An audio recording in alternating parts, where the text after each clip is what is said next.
Okay, thank you very much, Laska Hirlik.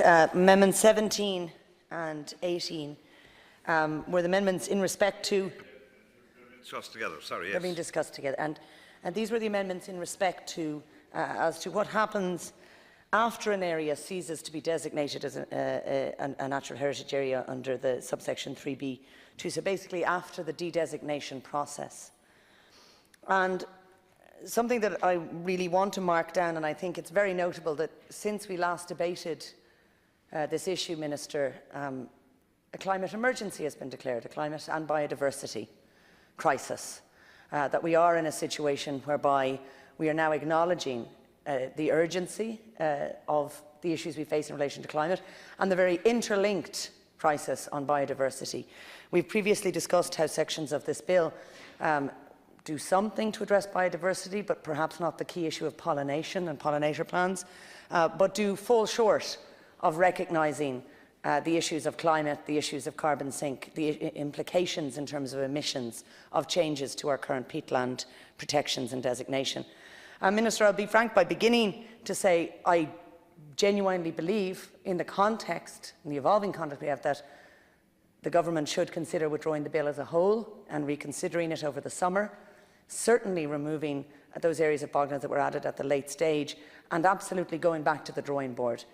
What was, I think, Taoiseach Varadkar said in the Dáil today, that yes, we've declared a climate emergency, but we don't necessarily have all the resources yet in place to take action. But one resource that we do have, which we underuse, is the resource of political will and political courage.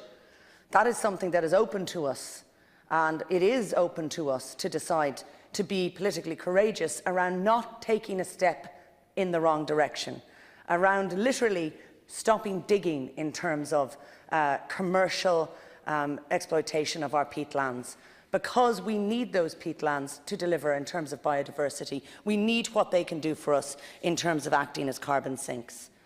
So I would, Minister, ask you to consider a politically courageous act of moving backwards on this bill and putting it aside. Failing that, I would urge you to accept, or indeed others in this House, to support me in relation to Amendments 17 and 18. Amendments 17 and 18 make it very clear, to be very clear, they do not seek to affect turbary rights. Turbary rights to have access to the bog, which have been passed down through families for generations. But what they do is they address the exploitation on commercial cutting, which is quite different, and I think we need to start making that distinction. As I have said before and previously in this House, there is an intergenerational justice issue, not just in terms of the next generation, in terms of climate change, who will suffer the consequences if we continue to dig ourselves deeper into an unsustainable route of emissions production. But there's also the intergenerational issue for those families where there are turbary rights, because we've had one generation who have used up effectively the equivalent of 4 or 5 previous generations' use of turf, who will, in fact, potentially use up the opportunity to exercise turbary rights for the next generation. So, for example, I think those who are 10-year-olds now and 12-year-olds, and I had a very interesting morning at the Young Philosophers Awards talking with children and talking about their perspective on what's valuable, what matters, what's important. And climate and their environment are so, so important to them, and they take it very, very, very seriously. They may well choose to, if they inherit turbary rights, cut less and perhaps appreciate their access to the bog in different ways. For example, in terms of the wildlife it supports. For example, in terms of the fact that peatlands, though they cover only 17% of the land, are estimated to store over 53% of the carbon. So, Minister, the key point is that should be their decision to make. If we allow commercial cutting, if we allow the use of sausage machines and other commercial cutting machines on de-designated bogs, we are doing damage not only to Ireland, not only to our planet, but we're doing damage to the next generation and their freedom to have a choice and a relationship with those boglands. That's why, Minister, I've said I have 2 amendments here.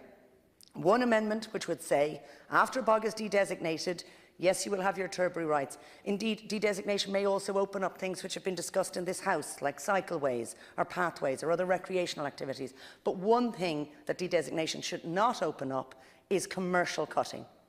And we should not be adding new areas for commercial cutting going into a period of time when we are facing massive fines and, even more important than those fines, absolutely irreversible consequences in terms of climate change, in terms of carbon production.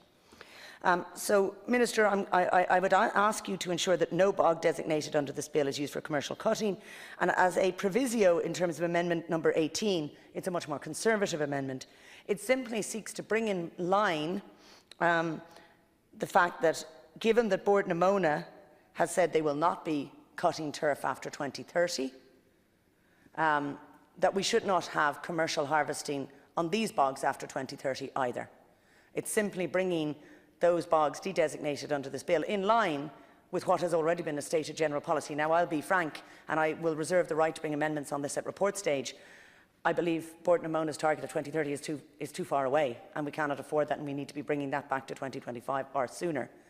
But nonetheless, Amendment 18, I think, is almost unarguable against, in that it simply brings us in basic line with what's already public policy, inadequate public policy, inadequate to a crisis, inadequate to a climate emergency, but public policy stated already nonetheless.